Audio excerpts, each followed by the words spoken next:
আজি আমি দাঙি ধৰিবলৈ চেষ্টা কৰিছো ইছলামৰ নাৰীৰ মৰ্যাদাৰ সম্পৰ্কে। অলপ দীঘল হলেও মানৱ জাতিৰ বাবে এয়া এক গুৰুত্বপূৰ্ণ ভিডিঅ'। ভাল লাগিলে শ্বেয়াৰ কৰি দিব। যদি মহিলা তোমাৰ মা হয় তেন্তে ইছলামে কয় সেই মহিলাৰ ভৰিৰ তলত তোমাৰ জান্নাত। যদি মহিলা তোমাৰ ছোৱালী হয় তেন্তে ইছলামে কয় 2-3জনী ছোৱালী লালন পালন কৰাজনক আল্লাহে জান্নাতত দিব। যদি মহিলা তোমাৰ স্ত্ৰী হয় তেন্তে ইছলামে কয় পৃথিৱীৰ শ্ৰেষ্ঠ আৰু পবিত্ৰ বস্তুটোৱেই হ'ল তোমাৰ স্ত্ৰী। লগতে এইটো কয় তোমালোকৰ ভিতৰত তেওঁৱেই ভাল যি নিজৰ স্ত্ৰীৰ ওচৰত ভাল। যদি মহিলা তোমাৰ ভণ্টি বা বাইদেউ হয় তেন্তে ইছলামে কয় দাদা বা ভাইটি তাইৰ শ্ৰেষ্ঠ ৰক্ষক। তাইৰ ওপৰত হাত নতুলিবা। ইছলামে কয় প্ৰতিগৰাকী মহিলাক নিজৰ ভণ্টি বা বাইদেউৰ চকুৰে চাবা। কামনাৰ চকুৰে চোৱাটো মহাপাপ। ইছলামে কয় বিধৱা আৰু আশ্ৰয়হীন মহিলাক সহায়ৰ হাত আগবঢ়োৱাজন গোটেই নিশা ইবাদত কৰা আৰু ৰোজা ৰখাৰ সমান পুণ্য লাভ কৰে। ইছলামে কয় যিয়ে এটিম অৰ্থাৎ বাপেক নথকা ছোৱালীৰ লালন পালনৰ দায়িত্ব লয় মৃত্যুৰ পিছত তেওঁ নবী মুহাম্মদৰ লগত একেলগে থাকিব। নাৰীৰ মৰ্যাদা প্ৰতিষ্ঠাত ইছলামৰ অৱদান অনন্য। 1400 বছৰ আগত এনে এক সময়ত ইছলামৰ আবিৰ্ভাৱ হয় যেতিয়া আৰৱ ভূখণ্ডত কন্যা সন্তানৰ জন্মগ্ৰহণক তাৰ পিতাৰ বাবে অপমান হিচাপে দেখা গৈছিল আৰু কোনো কোনো ক্ষেত্ৰত কন্যা শিশুক জীৱনতে কবৰ দিয়া হৈছিল। পবিত্ৰ কোৰাণৰ ভাষাত তেওঁলোকৰ কাৰোবাক যেতিয়া কন্যা সন্তানৰ সুসংবাদ দিয়া হয় তেতিয়া তেওঁৰ মুখমণ্ডল ক'লা পৰি যায় আৰু সেয়া অসহনীয় মানসিক যন্ত্ৰণাত ক্লিষ্ট হৈ পৰে। তেওঁক যি সুসংবাদ দিয়া হয় তাৰ গ্লানিৰ কাৰণে তেওঁ নিজ সম্প্ৰদায়ৰ পৰা আত্মগোপন কৰে। তেওঁ চিন্তা কৰে যে হীনতা সত্ত্বেও তেওঁক ৰাখি দিব নে মাটিত পুতি থব। সাৱধান, সিহঁতে যি সিদ্ধান্ত কৰে সেয়া কিমান নিকৃষ্ট। ইছলামত পৰিয়াল, সমাজ আৰু ৰাষ্ট্ৰত নাৰীক পুৰুষৰ সমান মৰ্যাদাৰ অধিকাৰী কৰিছে, অত্যন্ত সন্মানজনক মৰ্যাদা দিছে। আল্লাহৰ নবীয়ে স্বয়ং নাৰীসকলক শিক্ষা গ্ৰহণৰ গুৰুত্বৰ প্ৰতি বিশেষভাৱে সতৰ্কতাৰে দৃষ্টি ৰাখিছিল।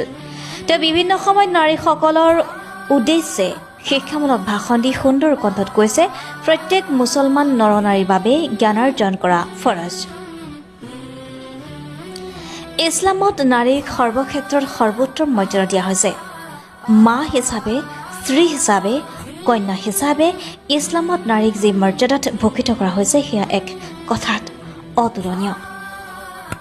আবু হুৰাইৰাৰ পৰা কৰ্তৃক বৰ্ণিত এজন ব্যক্তি ৰাছুল সাল্লাল্লাহু আলাইহি ওয়াসাল্লামৰ ওচৰত আহি ক'লে ইয়া ৰাছুলুল্লাহ, মানুহৰ ভিতৰত কোন মোৰ ওচৰত সৰ্বোত্তম সন্মান মৰ্যাদা ও উত্তম ব্যৱহাৰ পোৱাৰ যোগ্য? তেওঁ ক'লে তোমাৰ মা। সাহাবী সুধিলে তাৰপিছত কোন? তেওঁ ক'লে তোমাৰ মা। সাহাবী পুনৰ সুধিলে তাৰপিছত কোন? তেওঁ ক'লে তোমাৰ মা। সাহাবী আকৌ সুধিলে তাৰপিছত কোন? এইবাৰ আল্লাহৰ নবীয়ে উত্তৰ দিলে তোমাৰ পিতা। ৰাছুল সাল্লাল্লাহু আলাইহি ওয়াসাল্লামে ঘোষণা কৰিছে পৃথিৱীৰ সকলোতকৈ ডাঙৰ নিয়ামত হৈছে উত্তম স্ত্ৰী। এই ঘোষণাৰ মাধ্যমত স্ত্ৰী হিচাপে নাৰীৰ মৰ্যাদাক মহিমান্বিত কৰি তোলা হৈছে। মানৱতাৰ প্ৰতীক ইছলামী জীৱন ব্যৱস্থাক নাৰীক পিতাৰ সম্পত্তিত স্বামী, সন্তান আৰু মাৰ সম্পত্তিৰ উত্তৰাধিকাৰী ধাৰ্য কৰা হৈছে। নাৰীক বিয়াৰ সময়ত মোহৰানা বা দেন মোহৰ পোৱাৰ অধিকাৰ দিয়া হৈছে। মোহৰানা মানা কৰা বা তাৰ পৰা জোৰ কৰি ব্যয় কৰাৰ অধিকাৰ স্বামী, পিতা বা ভাই কাকো দিয়া হোৱা নাই।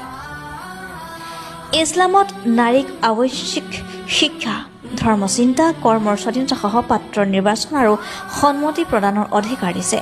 বিবাহৰ সময়ত অবিবাহিতা, তালাকপ্ৰাপ্তা আৰু বিধৱাসকলৰ ইছলামত নাৰীক আৱশ্যক শিক্ষা, ধৰ্মচিন্তা, কৰ্মৰ স্বাধীনতা সহ পাত্ৰৰ নিৰ্বাচন আৰু সন্মতি প্ৰদানৰ অধিকাৰ দিছে।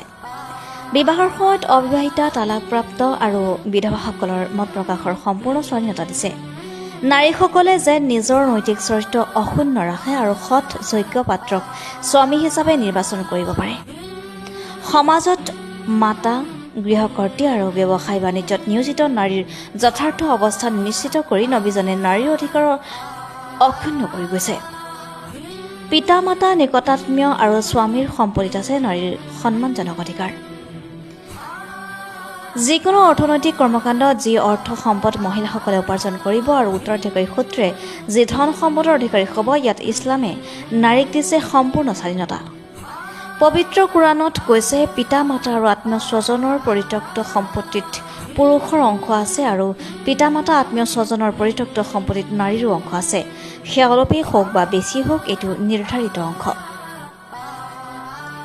ইছলামত নাৰীক স্বামী নিৰ্বাচনৰ পূৰ্ণ অধিকাৰ দিয়া হৈছে আৰু ইচ্ছাৰ বিৰুদ্ধে নাৰীক ক'তো বিয়া দিয়া নিষিদ্ধ কৰিছে ইছলামত অকৰ্মণ্য অত্যাচাৰী স্বামীৰ পৰা বিবাহ বিচ্ছেদৰ পূৰ্ণ অধিকাৰ নাৰীক দিছে